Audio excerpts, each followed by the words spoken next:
श्री विदुर जी महाराज ऐसे हैं जो है तो कौरवों के पास, लेकिन कौरवों के पास रहते हुए भी श्री विदुर जी महाराज ने कभी भी गोविंद का साथ नहीं छोड़ा। और जब आई समस्या, पांडवों के ऊपर अधर्म का आचरण होना शुरू हुआ, तो विदुर जी महाराज ने अपने राज्यपाट वैभव को त्यागना विशेष पसंद किया। विदुर जी तो अपने राज्यपाट को त्याग देना ही श्रेष्ठ समझा।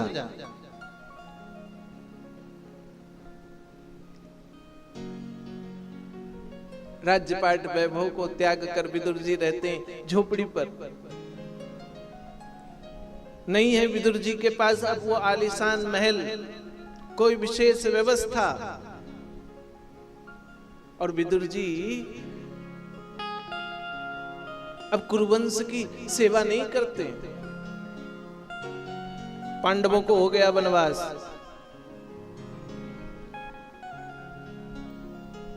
धर्म जिसके साथ है वहां गोविंद उनके साथ हैं। चल पड़े भगवान दूत बन करके कि हम पांडवों को दिलाएंगे उनका राज्य, उनका वैभव, उनकी संपदा। दूत बन करके कन्हैया जी आ गए। चले द्वारिका से भगवान, द्वारिका से भगवान चले। दुर्योधन को पता चला भगवान आ रहे हैं। दुर्योधन भगवान के महिमा को जानता था।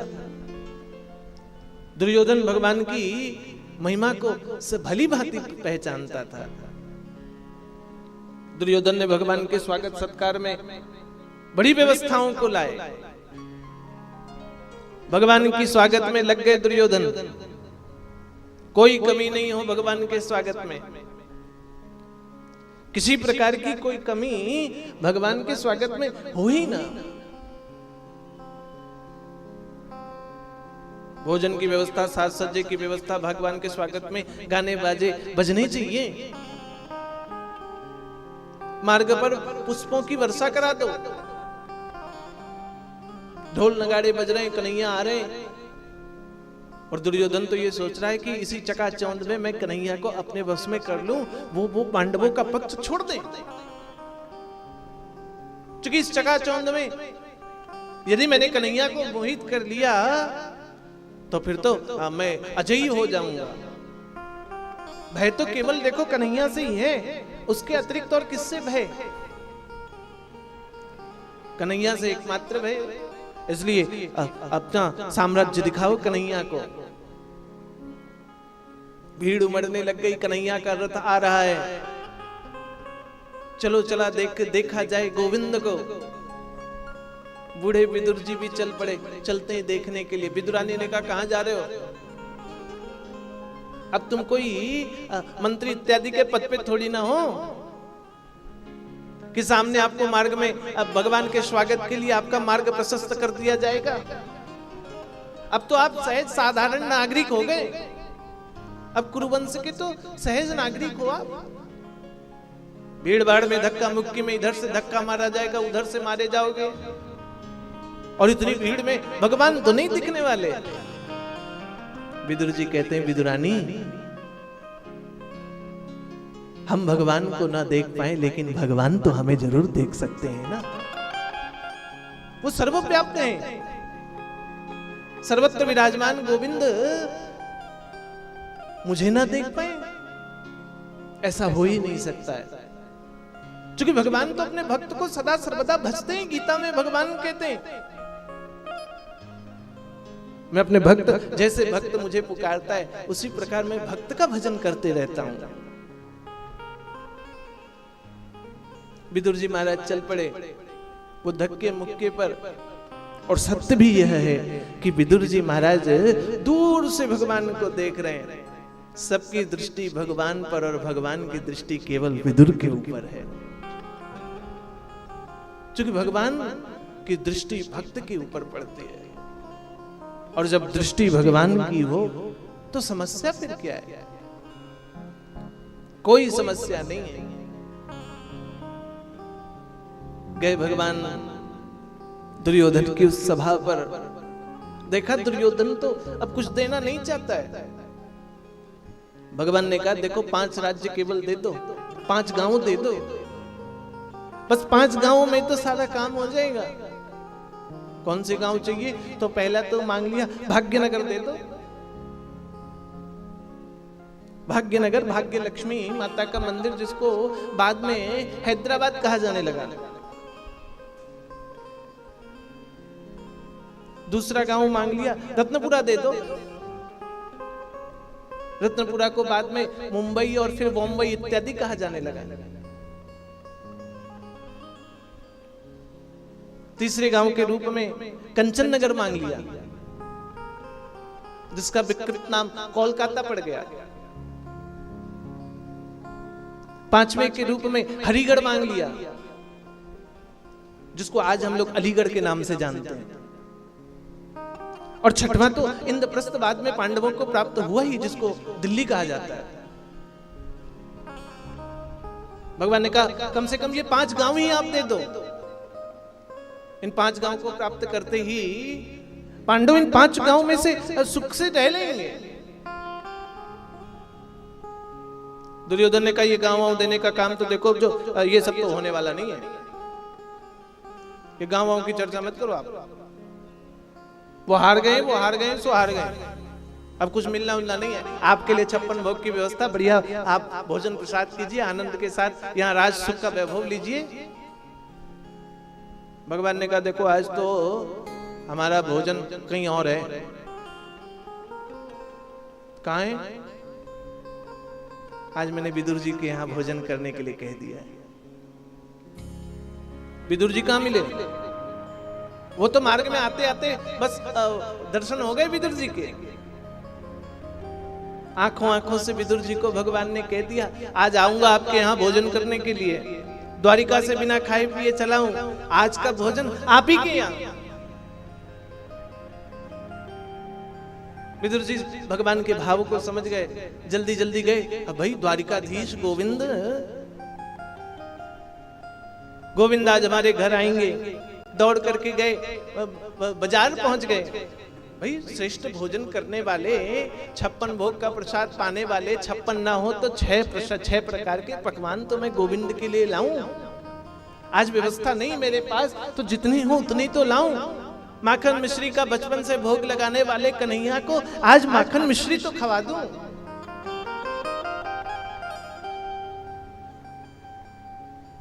विदुर जी नहीं है। भगवान पहुंच गए विदुरानी के घर पर।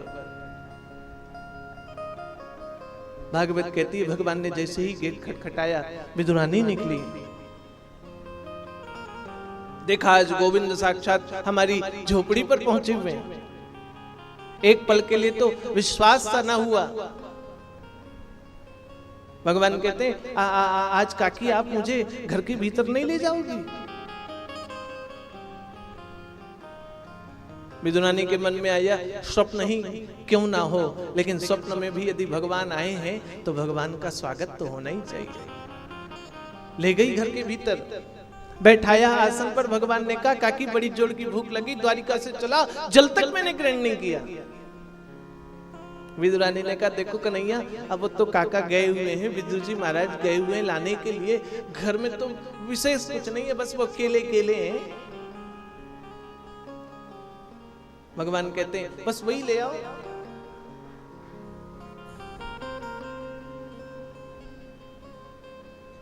विदुर नहीं घर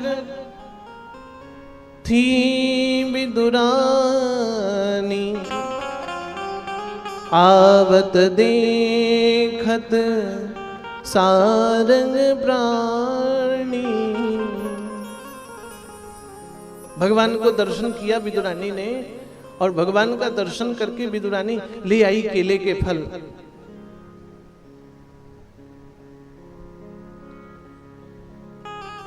भगवान को आप सब तो इस कथा को जानते हैं। केले के छिलके को छिलती, कदली कदली दूर गिरावत, छिलका का प्रभु भोग लगावत। केले को तो फेंक देती और छिलका भगवान के हाथों पर देती। ध्यान विदुरानी के भगवान के नेत्रों पर है। प्रेम में डूबी हुई विदुरानी के प्रेम को न तोड़ते हुए गोविंद आज छिलके का भोग लगा रहे हैं। भाव से भगवान छिलके खाए जा रहे हैं। विदुर जी महाराज पहुंच गए घर पर। कहां गई? फटफट विदुरानी गई। अब विदुर जी आ गए, कुछ लेकर आए। विदुर जी ने कहा, देखो आज कन्हैया आने वाले हैं, मैं ये लाया हूं, ये माखन मिश्री इत्यादि जल्दी से तैयार करके रख लो। अब बस कन्हैया आने पहुंचने वाले। आज मुझे इशारे में कहा था हमारे यहाँ भोजन करेंगे। विदुरानी ने कहा, पहुंचने वाले? वो तो पहुंच गए कब का। कब आए? 1 घंटा हो गया। अरे बैठाया कुछ खिलाया पिलाया? हाँ, घर में कुछ था तो नहीं, मैं केले खिला दी। विदुर जी बोले, ये सच में बावड़ी है। जाकर देखा तो भगवान के हाथ में छिलके और केलों के ढेर पड़े हुए।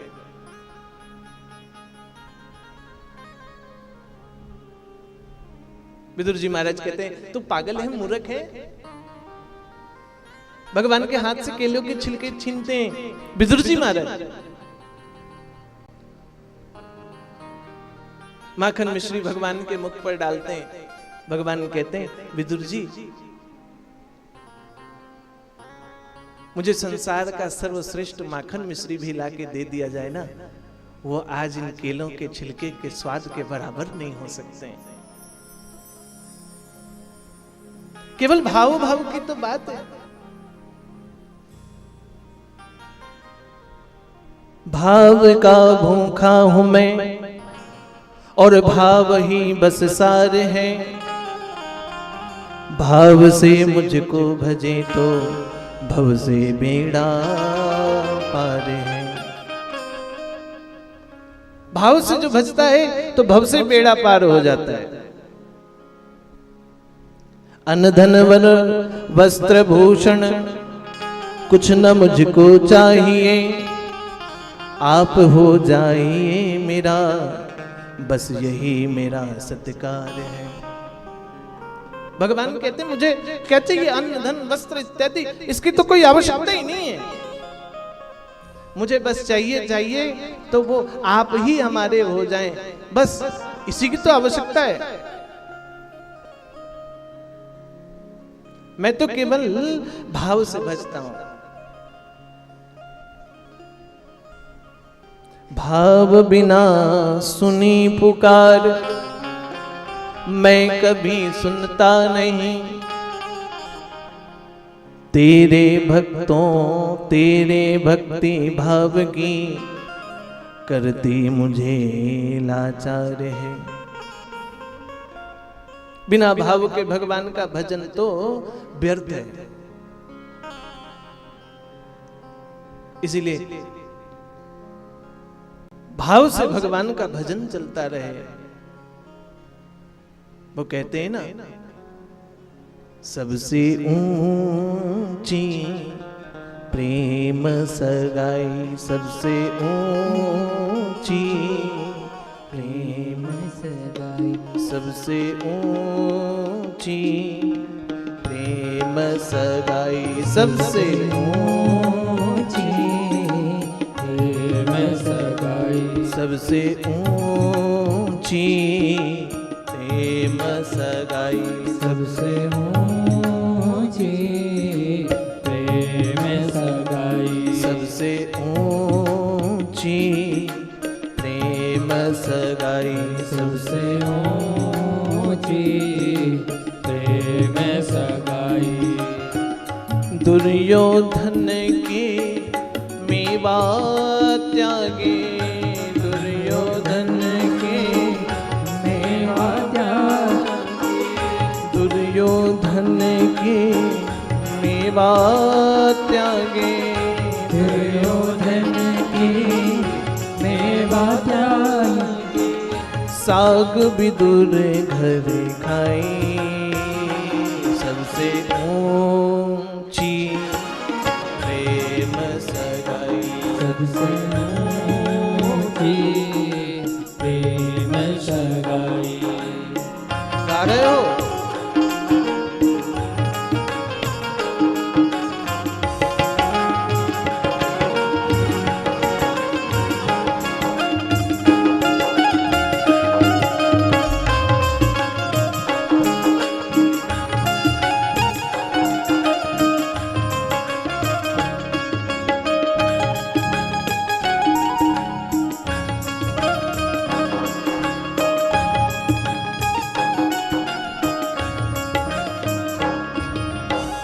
सबरी के बैर सुदामा के तंदुल, सबरी के बैर सुदामा के तंदुल, सबरी के बैर सुदामा के तंदुल, सबरी के बैर सुदामा के तंदुल, रुचि रुचि भोग लगाई सबसे ऊंची, प्रेम सगाई सबसे ऊंची, प्रेम सगाई।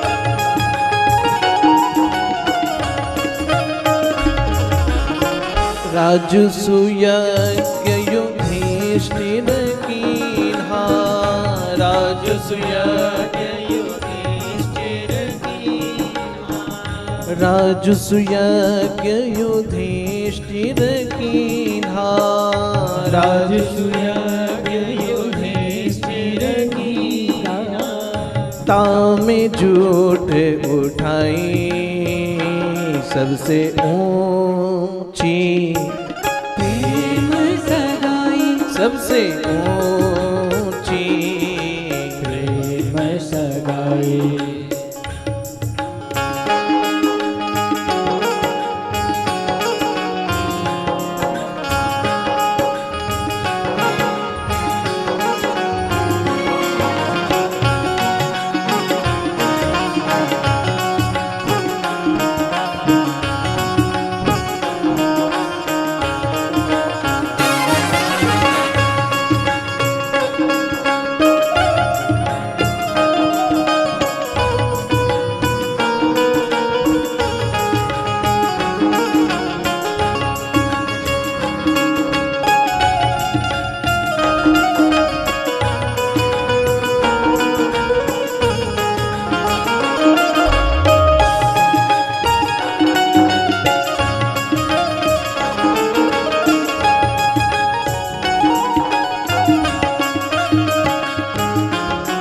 प्रेम के बस अर्जुन रथ क्यों, प्रेम के बस प्रेम के बस अर्जुन रथ क्यों, प्रेम के बस भूल गए ठकुराई सबसे ऊंची, प्रेम सगाई सबसे ऊंची, प्रेम सगाई।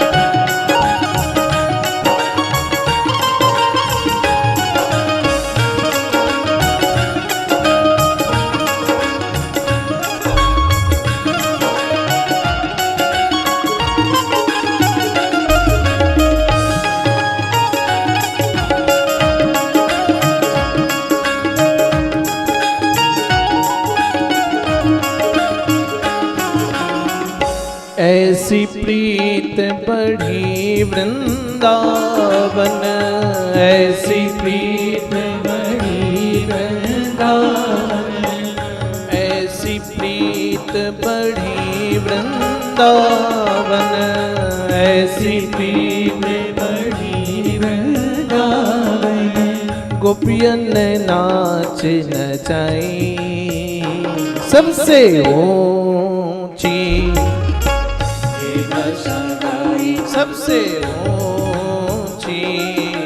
प्रेम सगाई सबसे ऊंची प्रेम सगाई सबसे ऊंची प्रेम सगाई सबसे ऊंची प्रेम सगाई सबसे ऊंची प्रेम सगाई आहा प्रेम सगाई ओहो प्रेम सगाई ओहो प्रेम सगाई ओहो प्रेम सगाई आहा प्रेम सगाई आहा प्रेम सगाई